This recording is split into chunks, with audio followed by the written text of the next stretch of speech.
Nakita ang kakayanan ng militar ng Pilipinas sa pagbawi nito ng Marawi City sa kamay ng Maute Terrorist Group. Napatunayan ng AFP na kaya nitong ipagtanggol ang panloob na seguridad ng bansa. Pero pagdating sa panlabas na seguridad, namalas ang limitasyon nito na harangin, pigilan at ipagtanggol ang mga isla, bahura at iba pang features sa West Philippine Sea. Sa taon ng Global Firepower Report na sumusukat sa kakayanan ng mga militar ng bawat bansa, pang-51 ang Pilipinas sa 140 bansa sa mundo.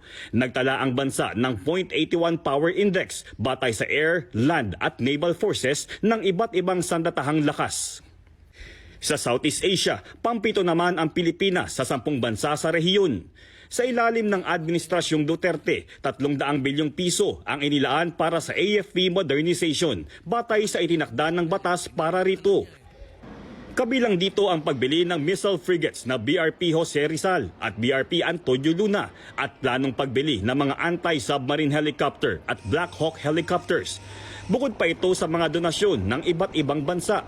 Isa sa pinakamalaking dagdag sa kakayanan ng militar ang inaabangang pagdating ng BrahMos Supersonic Cruise Missiles mula India. Itinuturing itong pinakamabilis na supersonic cruise missile system sa mundo.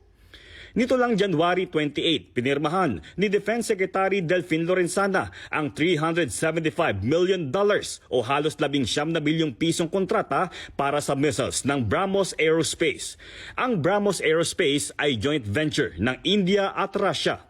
Ang Pilipinas ang unang bansa sa mundo bukod sa India na magkakaroon nito. Bagamat nagpahayag din ng interes ang ilang kapitbansa sa Timog Silangang Asya.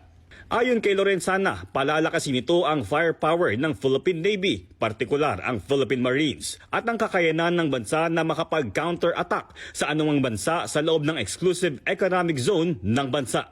Umaasa siyang mapipigilan din ito ang anumang tangkang paglusob o panghihimasok sa kasarinlan at karapatan ng Pilipinas sa West Philippine Sea. Kayang pasabugin ng BrahMos missile ang target sa layong 300 kilometro.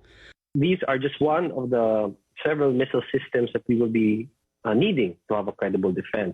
We will deny enemy intrusion and future attacks by just having these. So they're part of our game changers. Pinirmahan ng kasunduan sa harap ng patuloy na tensyon sa West Philippine Sea. Pero may nais linawin ang militar. This will be a clear message to all those who are aggressive to our country, not necessarily just China. Anyone that will come and will threaten our sovereignty and our territorial integrity.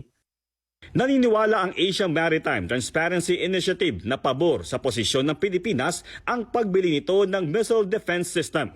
What the Philippines benefits from is geography. It's closer to disputed areas like the Calayan Islands than China is. And so having shore-based assets that can target Chinese boats helps change that math. Coercion becomes more and more costly and more risky because of the risk that the Philippines can punch back.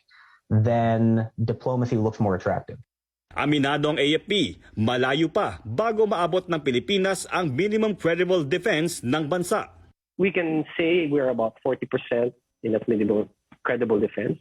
And when our multi-role fighters arrive and our submarines arrive, then we can say we're already there. We really need all these modern equipment so that we'll be able to protect the people and secure our state. So we hope, we appeal that hopefully the challenges that we're facing, Congress will help us, the Executive Department will help us so that we can have the sufficient funds for the AP modernization program.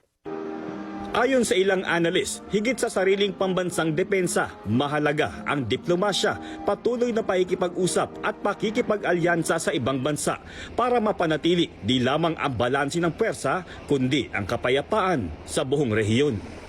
Jeffrey Hernaez, ABS-CBN News.